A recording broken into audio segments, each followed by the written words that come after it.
روزوں کا مہینہ رمضان کا مہینہ ہے، جس میں قرآن اول نازل ہوا، جو لوگوں کا رہنما ہے اور جس میں ہدایت کی کھلی نشانیاں ہیں اور جو حق و باطل کو الگ الگ کرنے والا ہے۔ تو جو کوئی تم میں سے اس مہینے میں موجود ہو چاہیے کہ پورے مہینے کے روزے رکھے، اور جو بیمار ہو یا سفر میں ہو تو دوسرے دنوں میں روزے رکھ کر ان کا شمار پورا کر لے۔ اللہ تمہارے حق میں آسانی چاہتا ہے اور سختی نہیں چاہتا،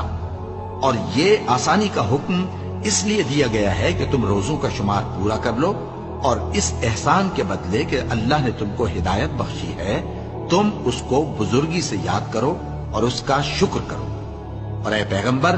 جب تم سے میرے بندے میرے بارے میں دریافت کریں تو انہیں معلوم ہو کہ میں تو تمہارے پاس ہی ہوں۔ جب کوئی پکارنے والا مجھے پکارتا ہے تو میں اس کی دعا قبول کرتا ہوں۔ تو ان کو چاہیے کہ میرے حکموں کو مانیں اور مجھ پر ایمان رکھیں تاکہ نیک رستہ